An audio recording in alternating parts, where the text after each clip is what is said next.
이제 하나님 말씀 같이 읽도록 하겠습니다.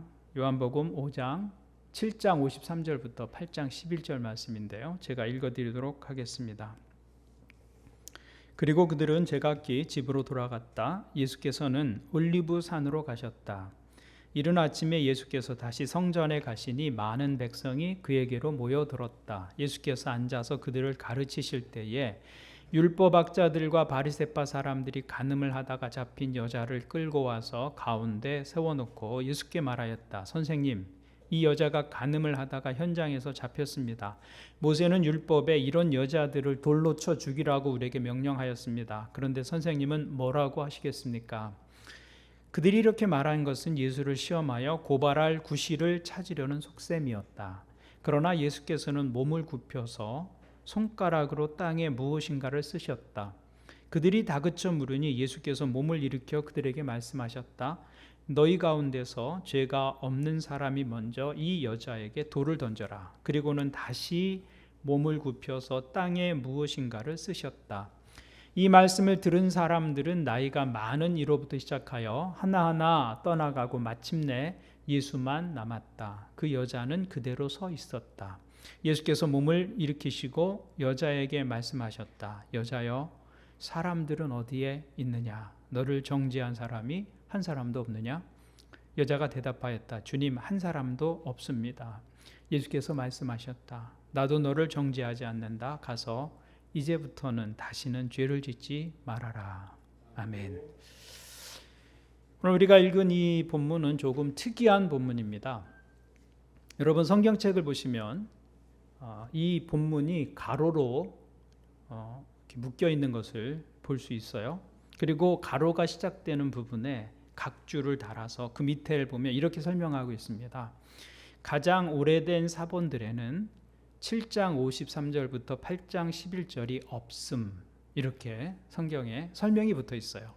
무슨 말이냐면 어떤 성경 사본에는 이 부분이 없다는 말입니다. 발견되지 않는다는 거예요. 성경은 원래 처음 쓰여진 원본은 없습니다. 우리가 가진 건 사본만 가지고 있습니다.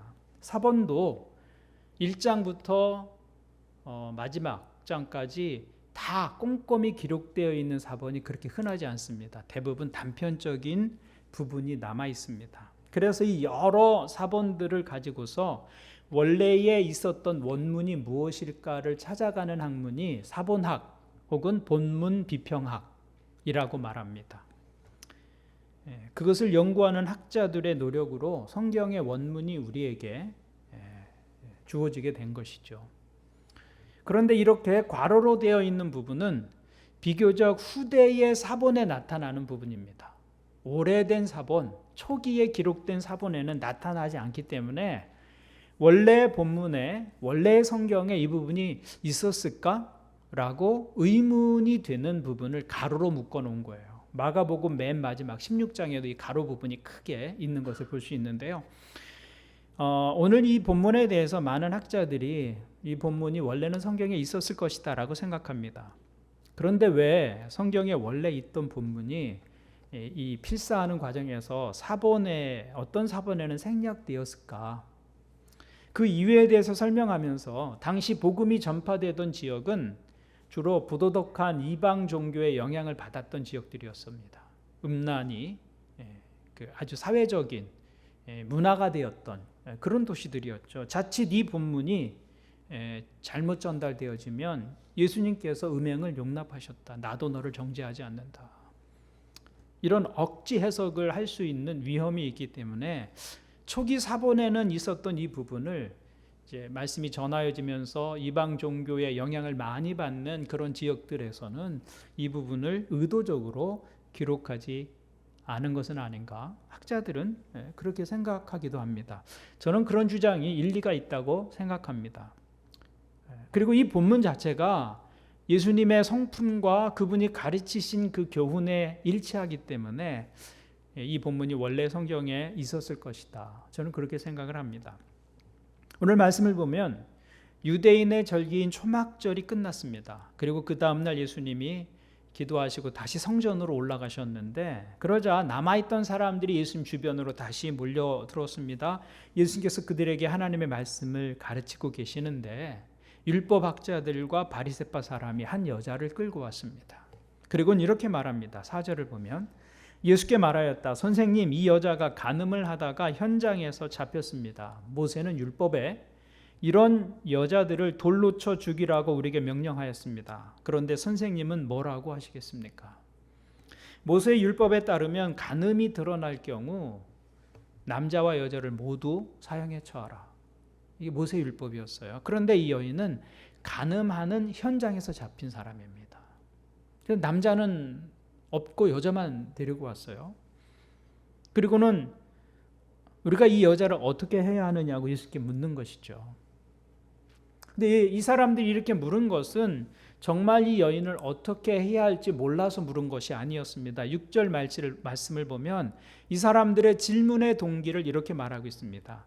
그들이 이렇게 말한 것은 예수를 시험하여 고발할 구실을 찾으려는 속셈이었다. 사람들이 죄를 범한 이 여인을 예수님께 데려온 이유는 정의를 실현하기 위한 것이 아니었다. 예수님을 곤경에 빠뜨리기 위해서 이런 일을 벌이고 있는 것이죠. 이 질문, 예수님 이 여자 간음하다 잡혔는데 우리가 어떻게 해야 합니까?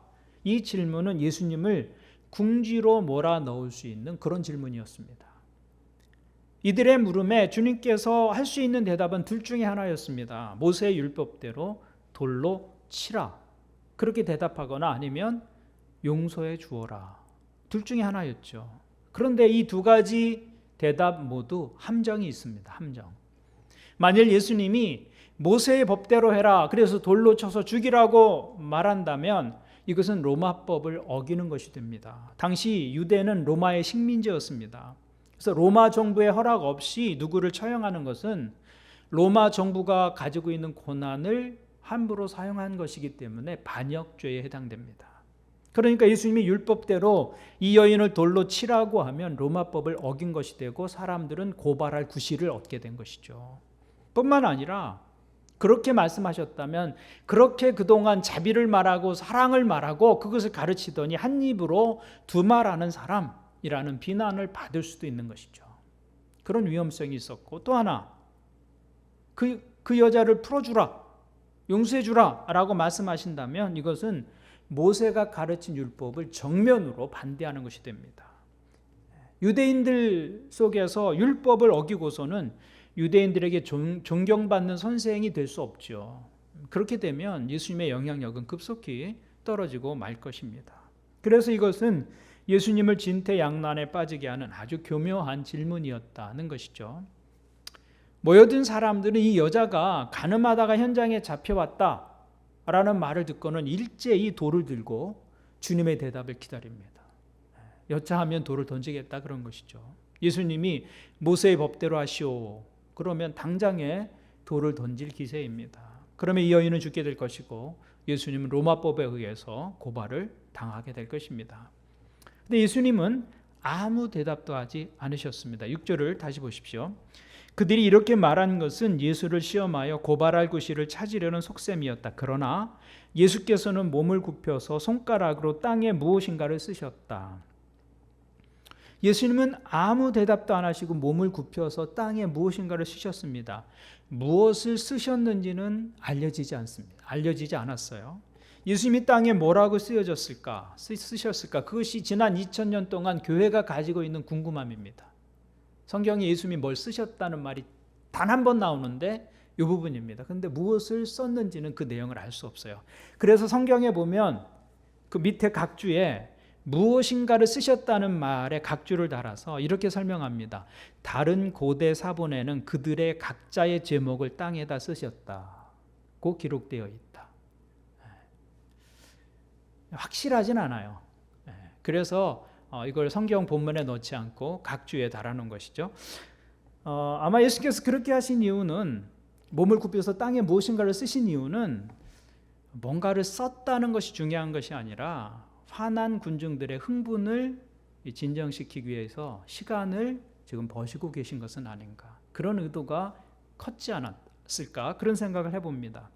예수님이 자신들의 물음에 대답은 하지 않고 땅에 무엇인가를 쓰고 계시니까 유대인들이 채근해서 또 묻습니다. 7절을 보십시오. 그들이 다그쳐 물으니 예수께서 몸을 일으켜 그들에게 말씀하셨다. 너희 가운데서 죄가 없는 사람이 먼저 이 여자에게 돌을 던져라.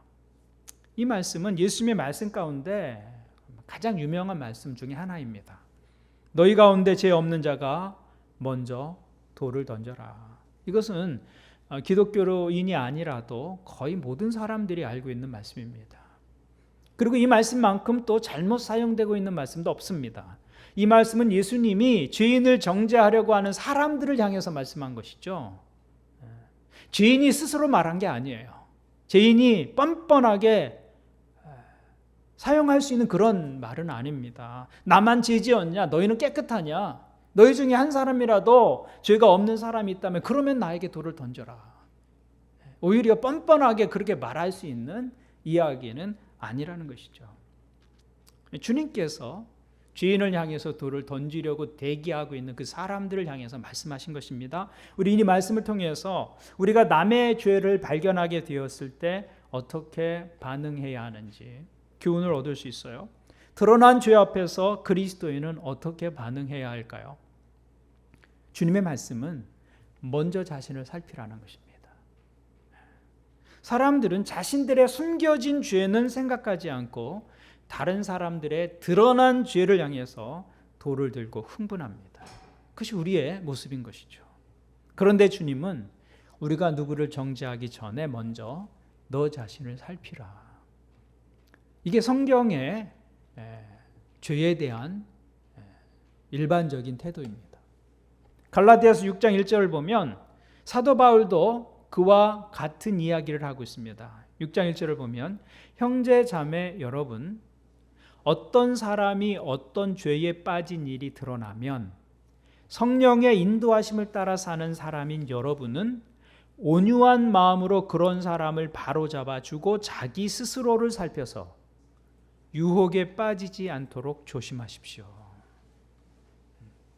사도 바울이 비판과 정죄가 난무한 세대 속에서 다른 사람의 잘못을 발견하게 되었을 때 어떻게 반응해야 하는지 이렇게 말합니다.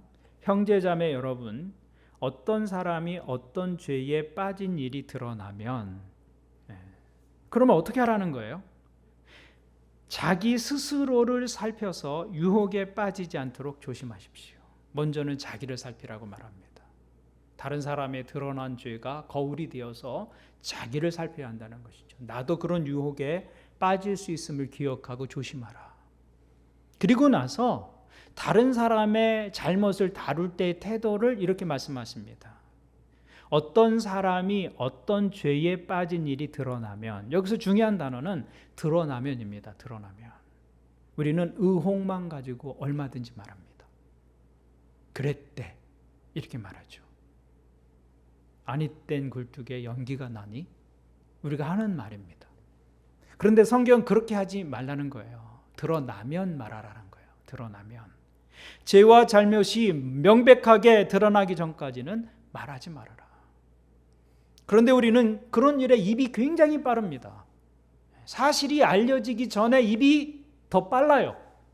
그래서 사실이 알려지기도 전에 그 사람은 죄인으로 매도되기 시작합니다. 이것은 매우 위험한 일이다라는 것입니다. 성도들이 피 흘리지 않고 짓는 가장 무서운 죄가 있다면 사실을 제대로 알아보지 않고 부정적이고 파괴적인 판단을 하는 것입니다. 의혹만 가지고 단정 지어서 말하는 것이죠.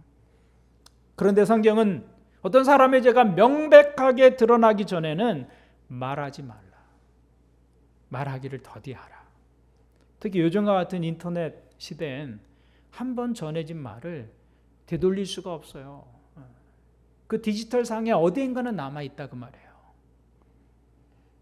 그래서 더욱 조심할 필요가 있죠. 더욱 조심할 필요가 있어요. 저는 우리 교회가 사람들에 대해서 함부로 말하고 속단하는 그런 곳이 되지 않기를 바랍니다. 우리가 가져야 할 중요한 태도입니다. 그래서 어떤 일에 대해서 정확하게 알아보기 전에는 말하지 않는 것, 그것이 첫 번째 원리입니다.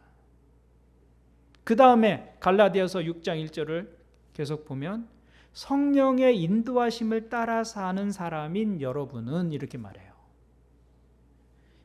이 말씀은 교회에서 아무나 다른 사람의 잘못을 다루어서는 안 된다고 말하고 있는 것입니다. 성령의 인도하심을 따라 사는 사람이 그 사람의 잘못을 다루어야 한다라는 것이죠. 그렇게 하지 않으면 다른 사람의 잘못을 다루면서 돌이킬 수 없는 상처를 입기도 하고 주기도 합니다. 섣불리 다른 사람의 잘못을 다루다가 자기가 상처 입기도 하고 상처를 주기도 한다는 것이죠. 그래서 다른 사람의 잘못을 함부로 말하지도 말고 아무나 그 잘못을 다루지도 말라. 성령의 인도하심을 받는 사람이 그 잘못을 다루라. 근데 그 잘못을 다룰 때 어떤 마음으로 해야 되느냐? 온유한 마음으로 하라. 온유한 마음. 공격하고 정죄하는 자세가 아니라 온유한 마음으로 하라는 것입니다. 온유한 마음. 다른 사람의 잘못을 다루는 과정에서 우리가 처음부터 끝까지 견지해야 하는 태도는 성령의 한 열매인 온유함이다라는 것입니다. 온유함. 누구를 비판할 때 온유하기가 어렵습니다. 오히려 자기의 단호함을 드러낼 기회로 삼기도 하죠. 그러나 온유함을 잃지 말아라. 온유는 다른 사람을 향한 배려입니다. 우리가 다른 사람의 잘못을 다룰 때 그 사람을 얕잡아 볼 때가 참 많습니다. 그렇게 하지 말고 온유함으로 대하라. 온유함으로 그 다음에 어떻게 하라는 거예요? 그런 사람을 바로 잡아주고, 여기에 잘못을 다루는 목적이 나와요. 잘못을 바로 잡아주라는, 그 사람을 바로 잡아주라는 거예요. 여기 바로 잡다는 말이 영어로는 리스토어예요. 리스토어. 회복시킨다 그런 말이죠. 회복시킨다. 그러니까 다른 사람의 잘못을 다루는 목적은 하나입니다. 회복이어야 한다는 거예요. 사람을 회복시키고자 하는 목적을 가지고 잘못을 다루라 하는 것이죠. 그래서 교회 안에 어떤 판단과 비판이 있다면 그것은 누구를 허물기 위한 것이 아니라 세우기 위한 것이다. 회복시키기 위한 것이어야 한다. 남을 깎아내리고 남의 삶을 허물기 위한 악한 목적을 가진 비판은 성도들에게 합당한 것이 아니다. 그것은 약이 아니라 독이 되는 것이죠. 그리스도인은 남을 헐기 위해서 부름받지 않았습니다. 우리는 남을 세우기 위해서 부름을 받았습니다. 그러므로 바른 말, 옳은 말, 정확한 말이라도 남을 세우기 위한 목적이 아니라면 참아야 합니다. 안 하는 것이 옳습니다. 우리는 맞는 말, 옳은 말, 정확한 말을 가지고도 얼마든지 상처 줄 수 있습니다. 그래서 옳은 말, 맞는 말보다 더 중요한 것은 어떤 동기로 말하느냐라는 것입니다. 허물기 위한 것이냐, 세우기 위한 것이냐. 허물기 위한 것이라면 옳은 말이라도 날카로운 흉기가 될 수 있다는 것이죠. 그래서 온유한 마음으로 그 사람을 바로잡아 주기 위해 그 동기로 잘못을 다루어야 한다. 교회가 서로를 세우는 그런 모습은 거기에 담겨져 있는 것이죠. 저는 우리 교회가 서로를 세우는 교회가 되기를 바랍니다. 그러기 위해서 누구의 잘못이 드러났을 때 조심해야 할 필요가 있죠. 그 잘못을 다루는 과정에서 우리가 가진 인격과 영성이 다 드러나기 때문입니다. 예수님이 이 여인의 잘못을 어떻게 다루셨는지를 보십시오. 7절부터 9절입니다. 그들이 다그쳐 물으니 예수께서 몸을 일으켜 그들에게 말씀하셨다. 너희 가운데서 죄가 없는 사람이 먼저 이 여자에게 돌을 던져라. 그리고는 다시 몸을 굽혀서 땅에 무엇인가를 쓰셨다. 이 말씀을 들은 사람들은 나이가 많은 이로부터 시작하여 하나하나 떠나가고 마침내 예수만 남았다. 그 여자는 그대로 서 있었다. 예수님은 사람들 향해서 너희 가운데서 죄가 없는 사람이 먼저 이 여자에게 돌을 던져라. 그렇게 말씀하시고는 다시 두 번째 몸을 굽혀서 땅에 무엇인가를 쓰셨습니다. 무엇을 쓰셨는지는 알 수 없다고 말씀을 드렸어요. 성경은 단지 예수님께서 무엇을 쓰셨다고만 기록하고 있습니다. 그러니까 성경은 주님께서 몸을 굽혀서 무엇인가를 쓰셨다. 무엇을 썼느냐 그 내용보다는 그 쓰시는 행위, 몸을 두 번씩이나 굽혀서 무엇인가를 쓰신 그 행동 자체를 강조하고 있는 것이죠. 땅에 쓰신 내용, 그 내용이 중요했다면 어떻게든 그 내용을 성경에 기록했을 거예요. 그런데 성경은 주님께서 2번이나 몸을 굽혀서 땅에 무엇인가를 쓰셨다고 주님이 몸을 굽히신 행동을 강조하고 있습니다. 예수님이 몸을 구부려서 땅바닥에 무엇인가를 쓰신 행위, 그것이 왜 중요합니까? 거기에 무슨 의미가 있는 것일까요? 많은 사람들은 7절에 예수님의 말씀, 너희 가운데서 죄가 없는 사람이 먼저 이 여자에게 돌을 던져라, 이 말씀이 사람들의 마음속에 있는 양심을 일깨웠다라고 설명합니다. 그래서 사람들이 양심의 가책을 받아서 나이 든 사람부터 어린아이까지 돌을 다 내려놓고 떠나갔다, 이렇게 말합니다. 그것도 충분히 가능한 이야기입니다. 그런데 이런 생각이 들기도 합니다. 만약 예수님께서 그 유대인들을 향해서 너희 가운데서 죄가 없는 사람이 먼저 이 여자에게 돌을 던져라 라고 말씀하시고는 그 자리를 떠나셨다면 이 여자가 어떻게 되었을까? 그때도 과연 사람들이 양심의 가책을 느끼고 저마다 들고 있던 돌을 내려놓고 떠나갔을까? 저는 그렇지 않을 수 있다고 생각합니다. 예수님이 그렇게 말씀하시고 그 여자를 두고 떠나가셨다면 사람들은 예수님의 말씀에도 불구하고 돌을 들어 그 여인에게 던졌을지도 모릅니다. 그건 그거고 이건 이거지, 이렇게 말하는 사람들이 꼭 있잖아요. 그래서 그 중에 한 사람이라도 돌을 던졌다면 이 상황은 걷잡을 수 없었을 것입니다. 그런데 주님께서 하신 것이 뭐예요? 말씀하시고 떠나가지 않으시고 말씀하시고 나서 다시 몸을 굽혀서 무엇인가 땅에 쓰셨다는 것입니다. 주님께서 그렇게 하신 것은 이 여인에게 돌을 던진다면 나도 함께 맞겠다라고 하신 것이죠. 그래서 주님은 그 여인 앞에, 여인 곁에 몸을 굽히시고 무엇인가를 쓰시면서 움직이지 않으신 거예요. 말씀을 보면 10절에 다 떠나가신, 사람들이 다 떠나간 후에 주님께서 몸을 일으키십니다. 그러니까 사람들이 다 떠나갈 때까지 주님은 몸을 굽히고 계셨어요. 그 여인 앞에서. 어떤 신학자는 예수님께서 몸을 굽히시고 가늠한 여인 곁에서 앉아 계신 모습에서 보이지 않는 큰 팔을 펼쳐서 상처받은 한 영혼을 감싸 안으시는 하나님의 모습이 느껴진다, 이렇게 설명하고 있습니다. 자신에게 어떠한 피해가 온다 해도 그 여인을 혼자 두지 않겠다. 그래서 주님께서는 몸을 굽혀서 그 생명을 덮으신 것이죠. 그 예수님의 모습, 그 모습이 사람들의 성난 마음을 멈추게 했다는 것입니다. 그러므로 오늘 우리가 이 본문을 묵상하면서 한 죄 많은 여인의 생명을 살리기 위해서 몸을 굽히신 예수님의 모습을 기억할 필요가 있는 것이죠. 사람들이 잘못을 따질 때는 어떻게 행동합니까? 몸을 꼿꼿이 세웁니다. 누구의 잘못을 따질 때는요, 몸을 꼿꼿이 세워요. 몸을 굽히지 않아요. 몸을 세우고 고개를 쳐들고 손가락을 펴서 이렇게 말하잖아요. 굽히지 않습니다. 예수님께 이 여인을 끌고 온 사람들의 모습이 바로 그러했어요.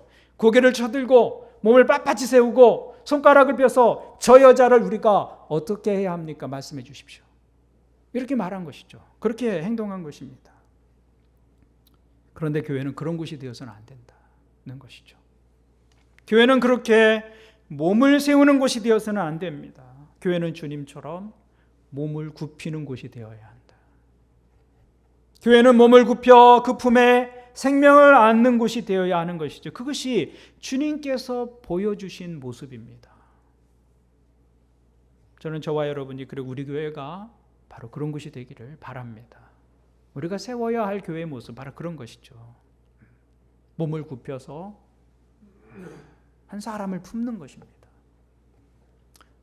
이제 여인을 정죄하던 사람들이 손에 들었던 돌을 다 내려놓고 다 뿔뿔이 흩어졌습니다. 그 자리에는 주님과 이 여인만 남았습니다. 그때 주님께서 이 여인에게 무엇이라고 말씀하십니까? 11절을 보십시오. 여자가 대답하였다. 주님, 한 사람도 없습니다. 예수께서 말씀하셨다. 나도 너를 정죄하지 않는다. 가서 이제부터 다시는 죄를 짓지 말아라. 주님은 그 여인에게 나도 너를 정죄하지 않는다고 말씀하셨습니다. 이것은 놀라운 선언입니다. 이 여인은 죽어 마땅한 죄를 지었습니다. 그러나 예수님은 이 여인을 정죄하지 않으셨습니다. 왜 정죄하지 않으셨습니까? 주님께서 그냥 이 여인의 죄를 눈 감아 준 것 아닙니다. 못 본 채 하신 것이 아니에요. 주님께서 이 여인의 죄를 정죄하지 않으신 이유는 예수님께서 친히 십자가 위에서 이 여인의 죄를 담당하실 것이기 때문입니다. 베드로전서 2장을 보면 이렇게 말씀합니다. 그는 우리의 죄를 자기 몸에 몸소 지시고서 나무에 달리셨습니다. 그것은 우리가 죄에는 죽고 의에는 살게 하시려는 것이었습니다. 그가 매를 맞아 상함으로 여러분이 나음을 입었습니다. 나음을 얻었습니다. 이것이 바로 주님께서 우리의 죄를 해결하시는 방법이었습니다.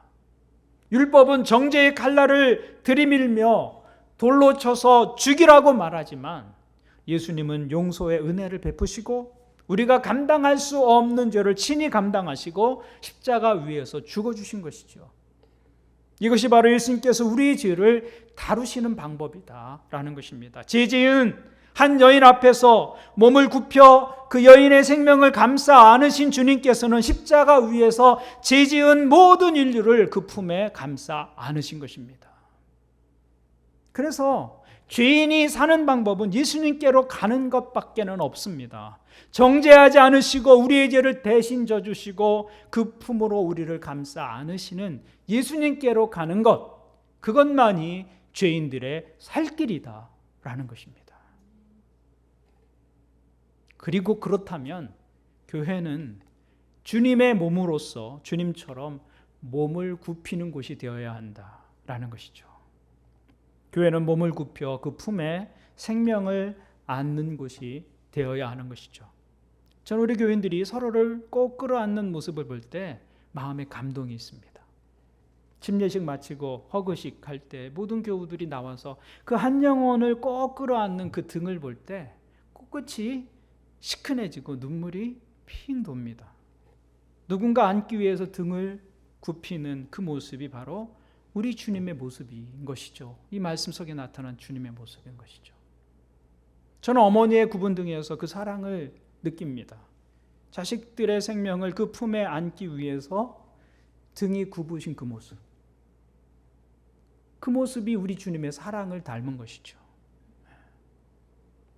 또 누군가를 위해서 간절히 기도하시는 분들의 그 뒷모습을 보면서 죄인을 품으신 주님의 사랑을 생각할 수 있습니다.